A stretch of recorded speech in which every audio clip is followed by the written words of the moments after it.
जय हिंद दोस्तों। स्वागत है आपका अपने YouTube channel yes for learn में। आज हम सब फिर से एक नए वीडियो के साथ क्लास की शुरुआत करते हैं। आज की वीडियो आपके आने वाले सीटेट एग्ज़ाम के लिए दोस्तों मोस्ट इम्पॉर्टेंट होने वाली है। आज हम सब EVS के अंतर्गत पशु टॉपिक को कवर करेंगे। तो दोस्तों आइए क्लास को ज्वाइन करिए और अपने दोस्तों तक शेयर करिए। चलिए क्लास की शुरुआत करते हैं। पशु टॉपिक के अंतर्गत दोस्तों हम सबसे पहले शुरू करेंगे स्लाथ के बारे में जानेंगे। और दोस्तों आपके सीटेट एग्ज़ाम की दृष्टि से ये बहुत इम्पॉर्टेंट पशु है, हर बार लगभग एग्ज़ाम में पूछा जाता है।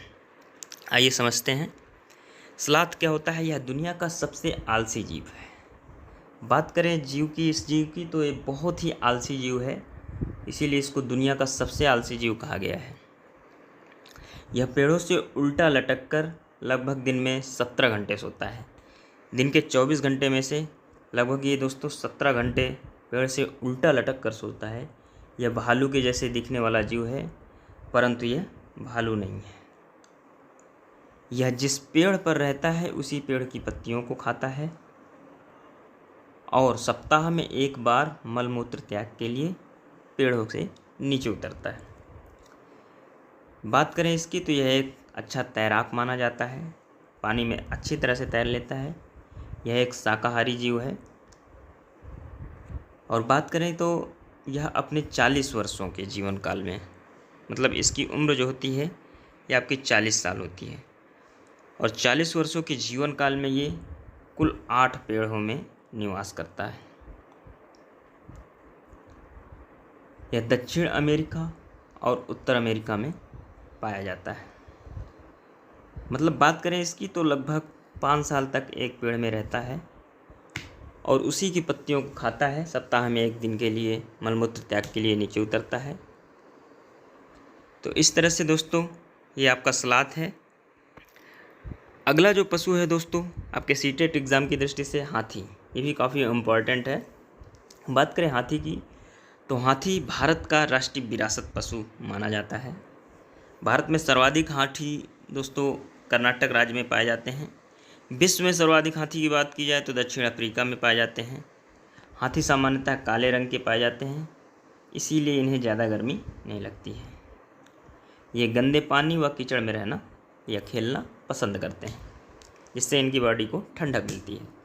इनके 2 बड़े बड़े कान पाए जाते हैं, जिसका प्रयोग ये सुनने के साथ साथ शरीर पर हवा करने के लिए भी प्रयोग करते हैं।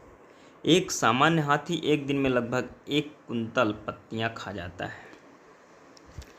इसका जो 3 महीने का बच्चा होता है उसका वज़न दोस्तों लगभग 200 किलोग्राम होता है। ये लाइन दोस्तों बहुत इंपॉर्टेंट है, कई बार आपके एग्ज़ाम में पूछी जा चुकी है कि इसका जो 3 महीने के बच्चे का वज़न होता है ये लगभग 200 किलोग्राम होता है।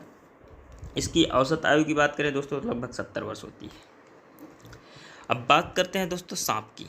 ये भी आपके एग्ज़ाम की दृष्टि से काफ़ी इम्पॉर्टेंट है।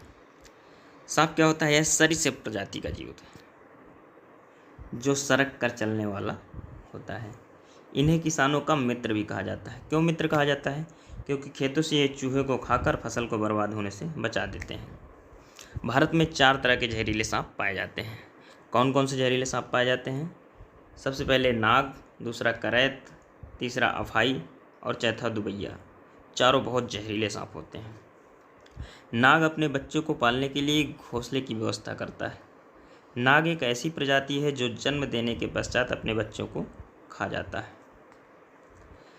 सांप के 2 खोखले दांत पाए जाते हैं, जिसका प्रयोग वह सामने वाले तक जहर पहुंचाने के लिए करता है, जिससे सांप काटता है। वो दांत बिल्कुल पूरी तरह से खोखले होते हैं। सांप के दांत होते हैं, परंतु वह भोजन को निगल कर खाता है, चबाता नहीं है भोजन को। सांप के कान नहीं पाए जाते हैं। वह अपने शरीर के त्वचा पर हुए कंपन को महसूस करके समझ पाता है कि यहाँ पे क्या है, आसपास कौन है, कंपन से समझ पाता है। बात करें एक और पॉइंट की, तो सांप के काटने की दवा सांप के जहर से ही तैयार की जाती है, जिसका नाम सीरम है। यह सरकारी स्वास्थ्य केंद्रों पर आसानी से उपलब्ध है। सांप की औसत आयु की बात करें तो दोस्तों 10 से 12 वर्ष होती है। अगला जो दोस्तों पशु है हमारा बाघ, बहुत इम्पॉर्टेंट है ये आपके एग्ज़ाम की दृष्टि से। लगभग हर बार एक क्वेश्चन यहाँ से पूछा गया है। यह भारत का आपका राष्ट्रीय पशु है। भारत में सर्वाधिक बाघ मध्य प्रदेश में पाए जाते हैं आपके, इसलिए मध्य प्रदेश को टाइगर स्टेट भी कहा जाता है। बाघिनी और उसके बच्चे समूह में रहते हैं और इसके नर बच्चे 2 से 3 वर्षों में समूह छोड़ देते हैं और स्वतंत्र जीवन की ओर अग्रसर हो जाते हैं। इनके शरीर पर काली व पीली धारियाँ पाई जाती हैं। ये अंधेरे में मनुष्यों की तुलना में 6 गुना अधिक देख सकते हैं दोस्तों। मनुष्य की तुलना में दोस्तों ये 6 गुना अधिक देख सकते हैं।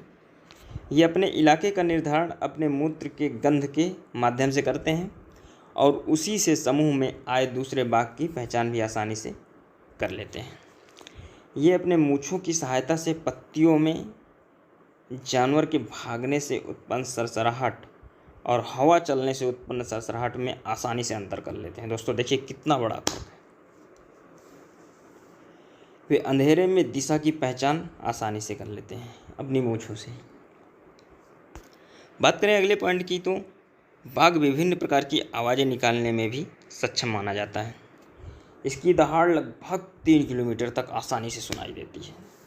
इसके बच्चे के वजन की बात करें तो लगभग 1.5 से 2 किलोग्राम का होता है। भारत में रॉयल बंगाल टाइगर पश्चिम बंगाल मध्य प्रदेश में पाए जाते हैं, जबकि ये नेपाल, भूटान व बांग्लादेश में भी पाए जाते हैं। इसकी औसत आयु दोस्तों लगभग 8 से 10 वर्ष की होती है। बाघ पूरी दुनिया में बिल्ली की सबसे बड़ी प्रजाति के रूप में जाना जाता है।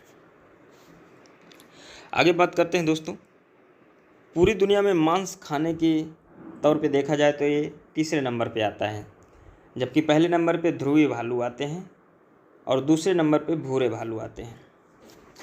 बाघ के बच्चे को दोस्तों शावक कहा जाता है।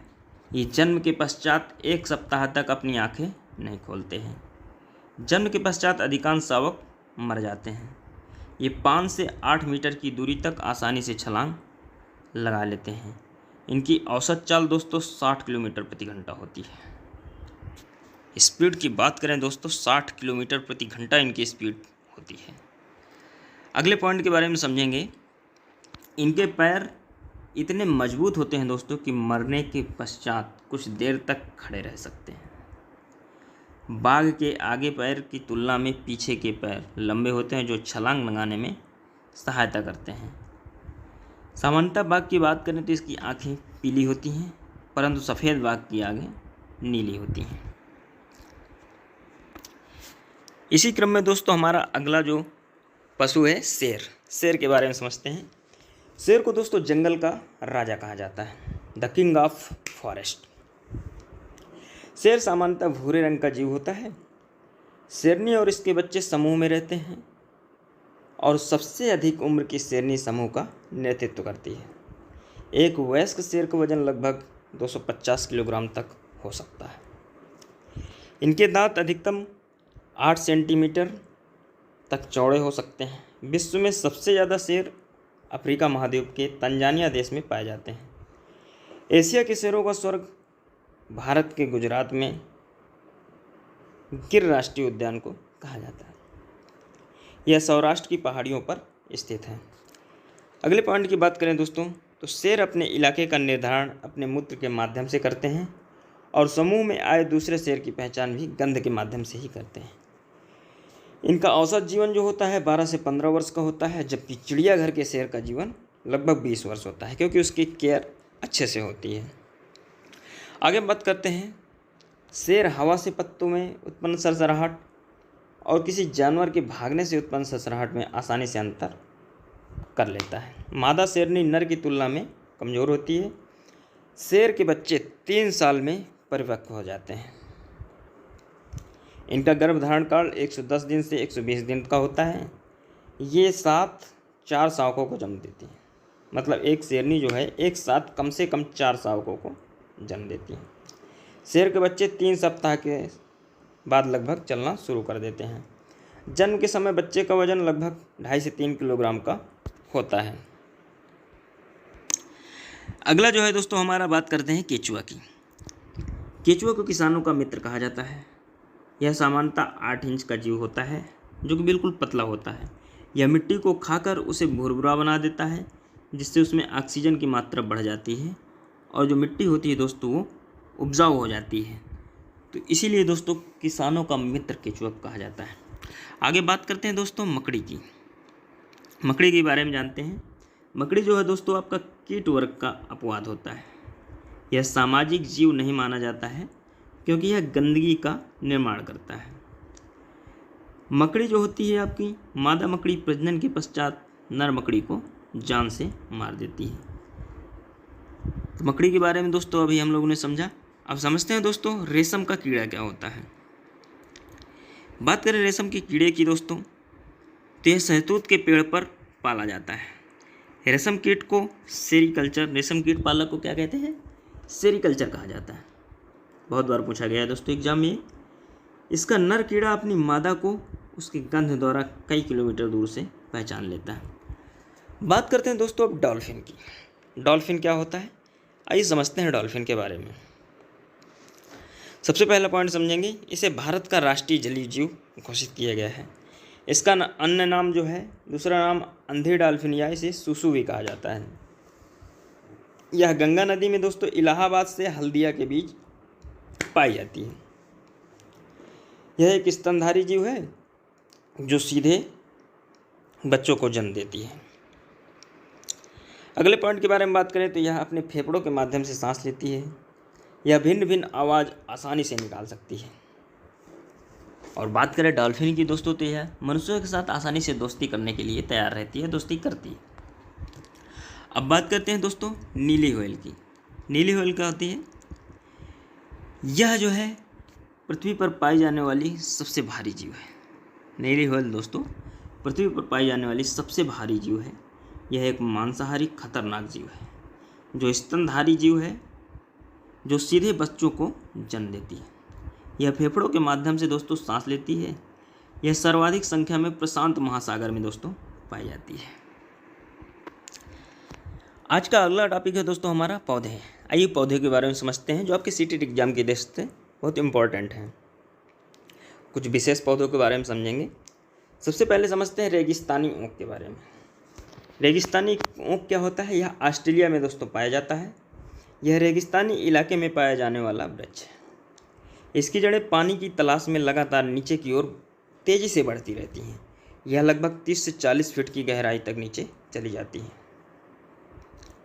इसका तना खोखला पाया जाता है जिसमें जल संचित रहता है, जल जो है सेफ रहता है। स्थानीय लोग वहाँ के क्या करते हैं?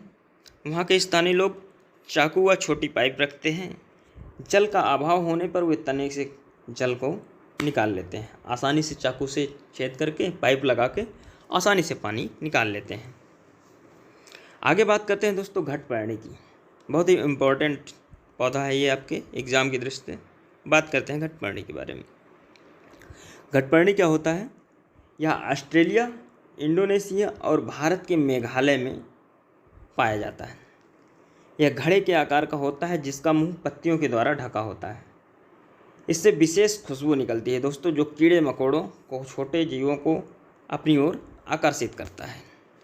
छोटे जीवों को, कीड़े मकोड़ों को अपनी ओर आकर्षित करता है। बात करें इसकी घटपर्णी की दोस्तों, यह एक शिकारी पौधा माना जाता है, परंतु यह शिकार का कार्य नाइट्रोजन के स्थिरीकरण के लिए करता है और जीवाणुओं के द्वारा परिवर्तित किए गए नाइट्रेट का प्रयोग करता है। अगला पौधा है दोस्तों हमारा लाइकेन। आइए लाइकेन के बारे में बात करते हैं। लाइकेन जो होता है दोस्तों, यह एक सहजीवी पौधा होता है। कवक को भोजन की आवश्यकता पड़ती है जबकि शैवाल को उगने के लिए सहारे की आवश्यकता पड़ती है। कवक शैवाल को सहारा प्रदान करता है और जो शैवाल होता है वो कवक को भोजन प्रदान करता है। इस तरह से दोनों एक दूसरे के सहायक होते हैं। इसे वायु प्रदूषण का प्राकृतिक सूचक कहा जाता है। यह SO2 के प्रति संवेदनशील माना जाता है। बात करते हैं दोस्तों अगले वृक्ष की, खेजड़ी वृक्ष की। खेजड़ी जो होता है दोस्तों, यह आपके रेगिस्तान इलाके में पाया जाता है। यह भारत के राजस्थान राज्य में पाया जाता है। इसकी जड़ें पानी की तलाश में लगातार नीचे की ओर बढ़ती रहती हैं। इसकी लकड़ी में लंबे समय तक कीड़े मकोड़े नहीं लगते हैं। यह एक छायादार वृक्ष है जिसकी छांव में स्थानीय लोग या बच्चे खेलते हैं, स्थानीय लोग बैठते हैं। अब बात करें दोस्तों अगले पौधे की, क्रोटन की। क्रोटन क्या होता है? यह एक सहायक पौधा होता है। इसे मुख्य फसल के साथ बो दिया जाता है। फसल में जल की कमी होने पर अंदाज़ा लगा लिया जाता है कि फसल की सिंचाई को आवश्यकता है कि नहीं। दोस्तों, यह जो पौधा होता है इससे पता चलता है कि फसल में सिंचाई की आवश्यकता है या नहीं। आगे बात करते हैं दोस्तों जैट्रोफा की। जैट्रोफा क्या होता है? यह एक बायोडीजल पौधा है। यह मूलतः दोस्तों ऑस्ट्रेलिया में पाया जाता है। जैट्रोफा जो है ऑस्ट्रेलिया में पाया जाता है। बात करते हैं दोस्तों अगला जो पौधा है हमारा बरगद। बरगद के बारे में बात करते हैं। यह एक विशालकाय वृक्ष होता है। इसकी शाखाओं से जड़ें लटकती रहती हैं, जिसे स्तंभ जड़ कहा जाता है। इनका कार्य वृक्ष को सहारा प्रदान करना होता है। तो इस तरह से दोस्तों आज हम लोगों ने कवर किया पौधे और पशुएं टॉपिक को। तो दोस्तों ये सीटेट एग्ज़ाम की दृष्टि से दोनों टॉपिक बहुत इंपॉर्टेंट है, और जिन जिन चीज़ों को हम लोगों ने अभी पढ़ा है इनसे 2 से 4 क्वेश्चन आते ही रहते हैं। तो अच्छे से कवर करिएगा दोस्तों, ज़्यादा से ज़्यादा शेयर करिएगा। अगली क्लास में दोस्तों हम लोग कवर करेंगे आश्रय को। आज की क्लास को यहीं पे समाप्त करते हैं। धन्यवाद।